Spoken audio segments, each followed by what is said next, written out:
My name is Buba Gajigo, actually. I work for Kerfado. So if you've mentioned about the space at the airport here is not enough. So you're going to receive some of these aircrafts in Yoff, that is Senegal, right? Exactly. So that's if I hear you well. So you're going to receive some of them in Senegal. So if that is the case, how will the transportation be? How are you going to do the transportation from Senegal to the Gambia? So the second question, I have a second question. Probably that will be directed to you as the Minister of Transport. Um, at the border currently, I understand that the cement importers, they are having problem and their vehicles are not allowed to enter because of the tax that is increased from $30 to 180 per bag. And they are saying this is something that doesn't favor them, and the vehicles are there. At the time, the government said they have allowed the vehicles to come, but they later stopped because, according to them, the ministry did not write to the custom there, so they also stopped them from entering. Now they are saying it is because Slam wanted to take cement in Senegal, and the Senegalese authorities refused them entry. So that is the reason why they are stopping these vehicles to come.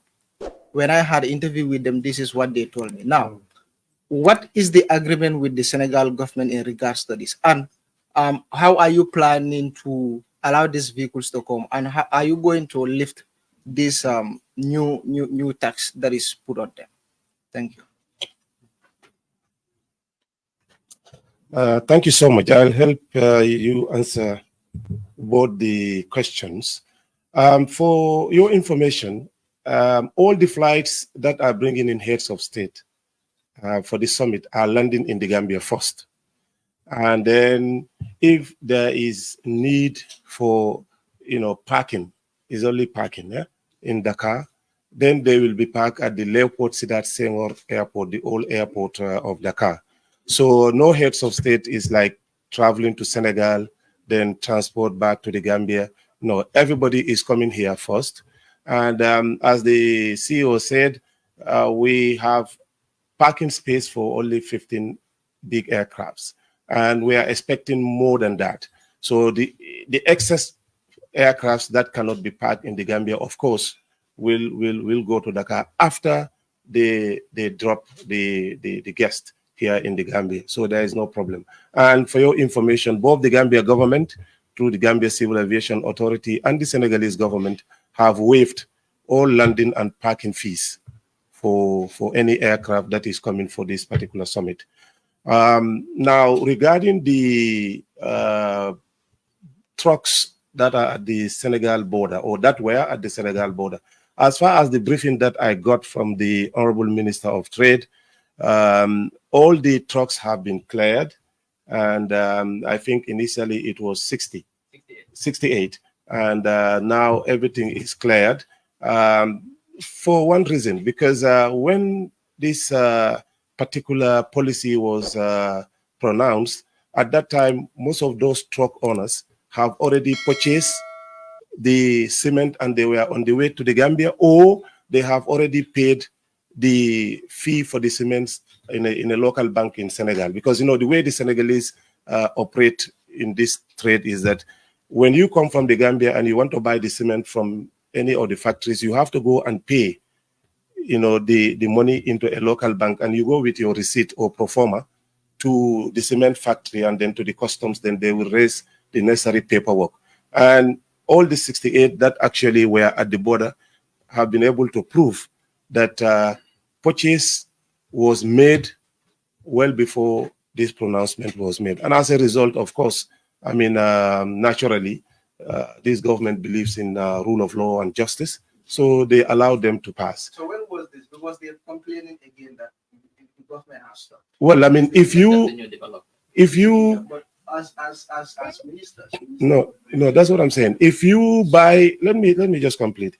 If you go into a new transaction after the pronouncement of the policy, of course, you are bound by the new rules. But all those who actually bought, the product or have paid into a local bank account and they had their receipts, of course, naturally they are allowed. So I'm not aware of the new development. Maybe I will have to liaise with the Honorable Minister of Trade. The Minister of Information is here. Probably you can work with him on that. Okay, all right, thank you. I think that's a new development. And as in our world, things happen very fast. So for now, we cannot give you any information. Since last week.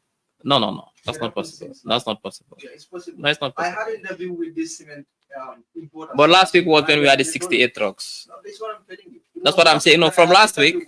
Yes. Wednesday. Yes. So, yeah, Those 68 trucks were already cleared. So Now, the new batch of trucks you are talking about, if it was yesterday, that is new development. What I'm saying is that the first batch of 68 trucks that were at the border were all cleared last week. They all got in.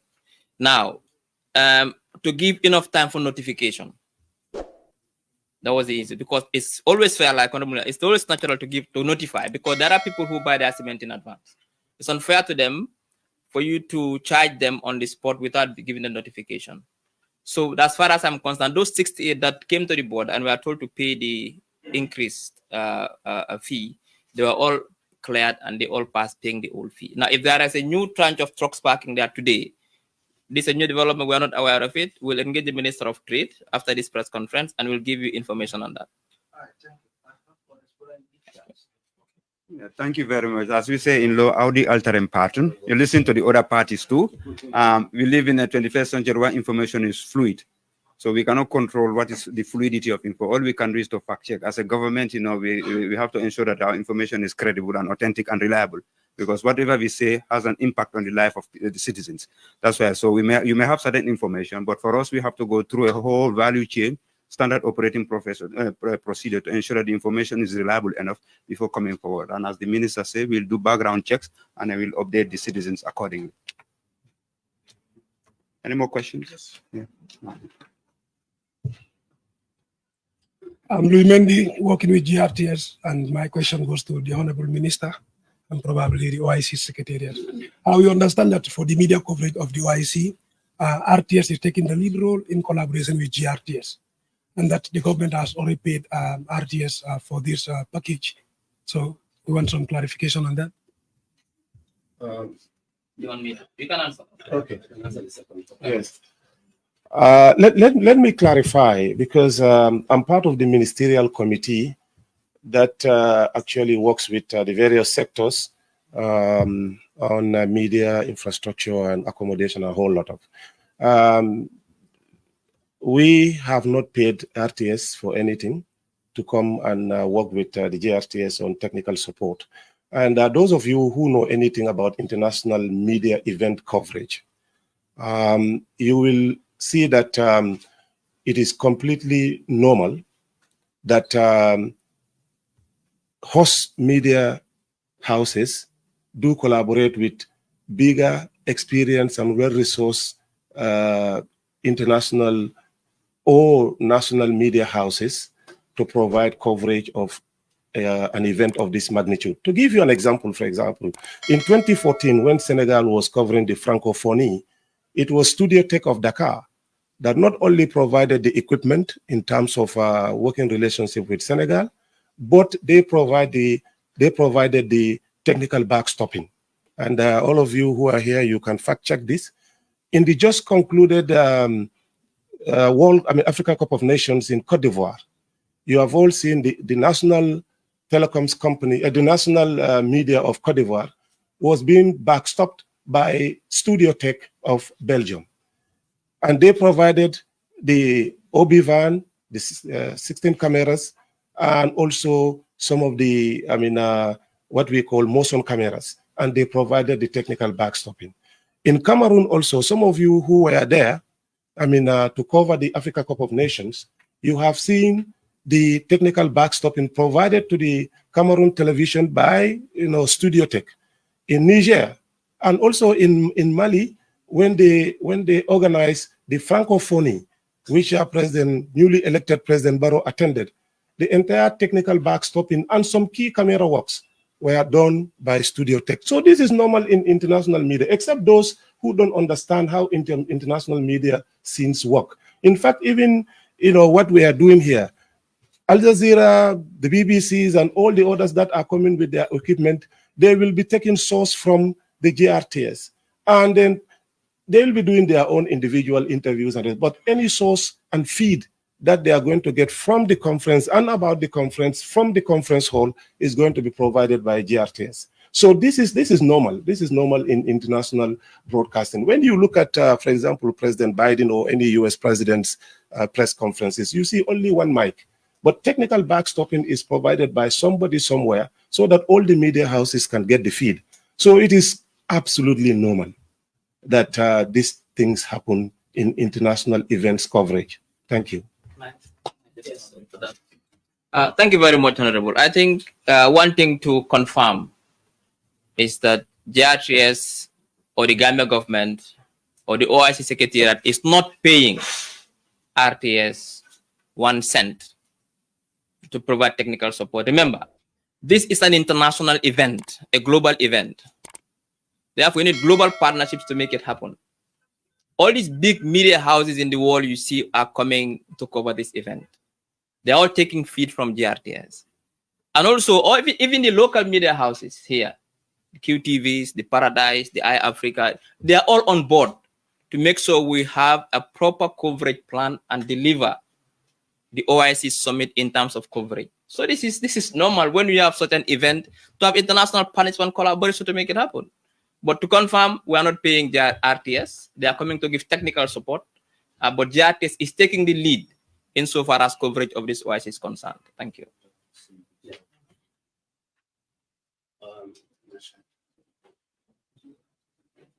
Thank you very much. I would like to supplement what you just said. As I indicated earlier, the OIC Secretary is a coordinating, organ. We are there for every aspect of government that is required to make this summit a success. You must have had some payments, and this is why maybe Dr. They are saying, but let me make it very, very clear. I announced here that the Gambia government is bankrolling every activity in this. Hence, we look at sections that require support. GRTS, as the two honorable ministers said, is the organ of the government, assigned the role to be the lead in this process. Therefore, if they have difficulties, it behoves on the Gambia government to support them. The honorable minister championed an initiative. GRTS wanted support in the area of media center and, of course, cameras to be able to provide, good coverage. And Gambia government obliged and gave $32 million to GRTS. Maybe this is the payment you people are talking about. That 32 million did not go to Senegal. It did not go anywhere. It went to GRTS to be able to give them the capacity to be able to do their job. Of course, the collaboration with Senegal is not new. This was since our independence. There are various areas of collaboration.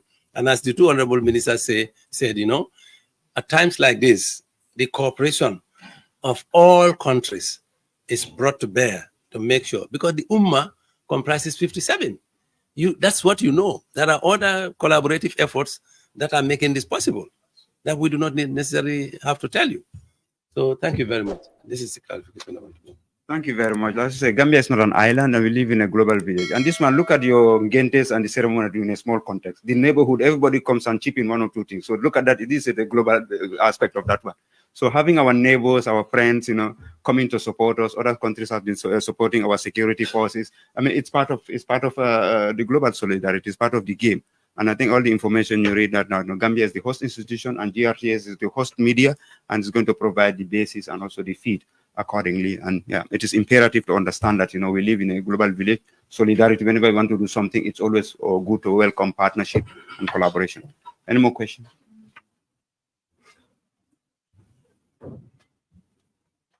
Good afternoon. This is Mohamed Lamin Faye from QTV.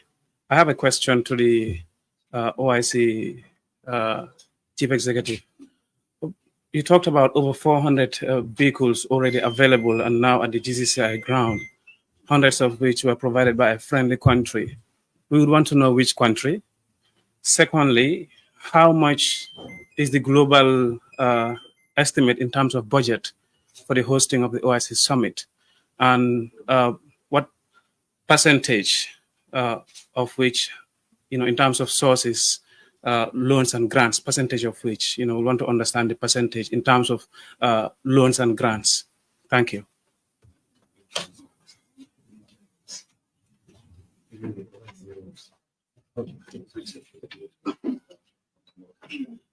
Thank you very much, Mr. Choi. I just eavesdropped into the murmuring of the Honorable Minister. If you want to consider the budget of the OIC in general, as I said, we are a coordinating agency. So you have to calculate the roads and everything. Yes. When we started, we had we recommended a budget of $500 million. Okay, but I can confirm to you as at now, if you consider the package of the roads and also the events planning, we are very, very close to that figure. And you see, let me say something about this battle hardy. The minister explained that the battle hardy is an EPC project. When we started with 71 million. And the first tranche of money that was committed is 26 million by the Gambia government. Gambia government put in 26 million, then the other donors came in with grants and loans. So the Gambia government is the biggest contributor as far as our road projects are concerned. Yes. So if you come to the OIC operational budget itself, let me also clear that the secretariat has been founded by the Gambia government, but is funded by the Saudi government. When I say it's funded, that means our salaries, our running costs, and stuff like that are being paid for by the Saudis. But in terms of infrastructure, in terms of events planning, that's 100% Gambia government. 2 years ago, we submitted a budget. We had a national convergence, and we submitted a budget of 1.9 billion. Okay? But what was approved by our board was 507 million earlier this year. Dollars. When this went to the National Assembly, they appropriated 300 million. So that goes to show you how much the Gambia government has committed to this national project. But in terms of the events planning, as I said earlier, not a single butut has been funded from outside. Everything is funded by the Gambia government. Yeah. Oh, you wanted to know? Okay. I'm happy to announce that the Islamic Republic of Mauritania loaned us 100 vehicles, and they are already here. They gave us free. No, that's like on loan. We use them after the summit. We take them back. Yes. We also rented 100 vehicles, and that money was provided by the Gambia government. But in addition, the Gambia government bought 100 brand new SUVs. 100 and sedans. So it's worth noting also that the Gambia government has always been the lead, and others follow. Thank you. You ask about the projects, and I have to dispel this highly misleading notion that I've seen being circulating in social media and even in some talk show programs that the Gambia is building these roads thanks to gifts from Saudi and other countries. I can tell you that we are the biggest financiers of the Battle Hardened Highway. If I can give you a breakdown, for example, the Gambia government alone has paid $35.8 million, both on phase 1 and phase 2 of Battle Hardened. And the BADIA, which is the Arab Bank for Development, contributed 20 million, which is 19%. Ours is 34%. BADIA is 20 million, representing 19%. The Kuwaiti Fund paid 19.9 million, also representing 19%. And the Islamic Development Bank contributed 28.9 million. In total for phase 1 and 2 is 104 million.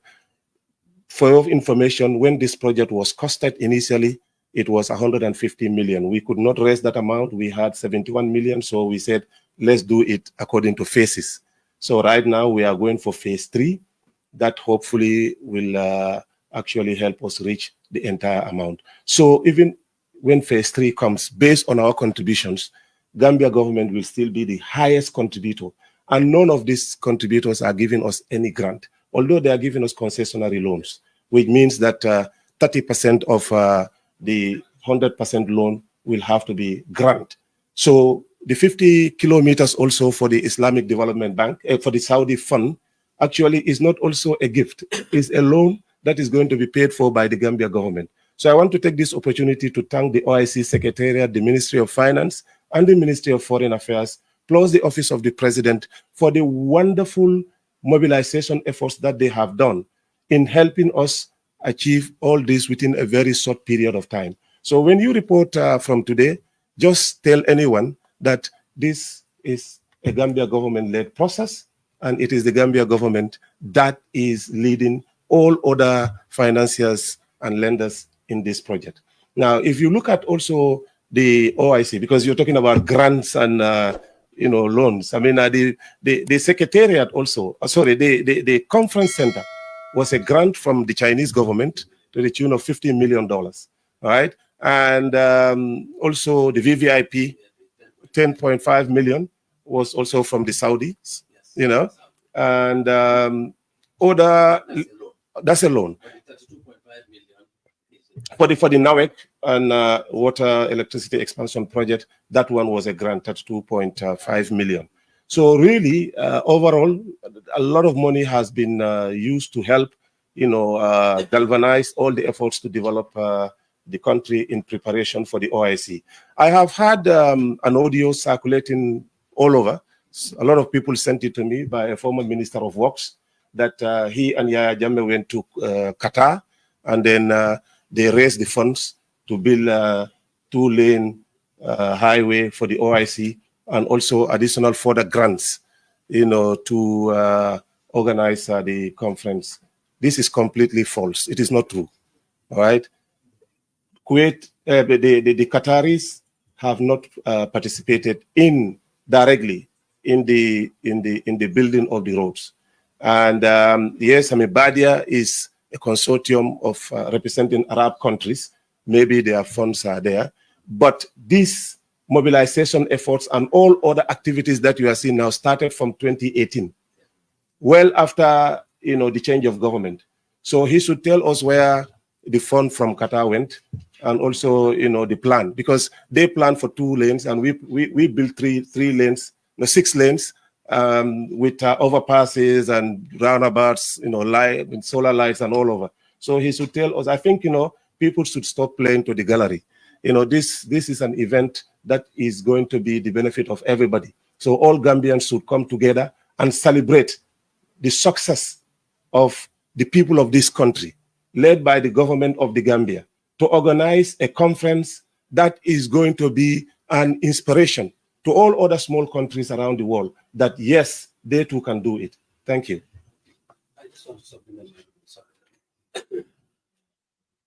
I just want to buttress what the Honorable Minister said. I was at the OIC Secretariat from inception. In 2018, when we started, we had no money to even pay salaries. It's the Gambia government, against the promise of the Saudis, that actually gave us our first loan of 20 million to be able to pay salaries. Then the Saudi sponsorship came. And what the Honorable Minister is saying, I'm talking authoritatively because we founded the place. Not a single dime, not a single butut was available. Not for salaries, how much more for any infrastructural project. But I want to seize this opportunity to also recognize the efforts and support of some of our friendly countries. I made mention of Mauritania, but I want to say a big thank you to the Kingdom of Morocco. Kingdom of Morocco has actually capacitated help in many, many areas. And as we speak, they provided the funds for the feeding of all the heads of state and the ministers. There is currently a catering company that has brought in 10 40-foot containers from Morocco and 110 staff to partner with Gambian chefs and waiters to serve our distinguished guests. Apart from the feeding at the conference, every head of state is allocated a dedicated chef and a team of waiters. So that's something I want to place on record. Turkey also has trained well over 3,000 Gambian security men, and they've provided equipment and so many things. So he's one of our biggest guests coming. President Erdogan is due in this country, and I can assure you he's coming up with over 200 people. He's coming with 3 planes alone with 200 people. Okay, I also want to place on record that the Qataris have donated us $1 million. And the Kuwaitis also have donated us $200,000. That is just for the organization of the conference. Okay, these are all monies that have been approved.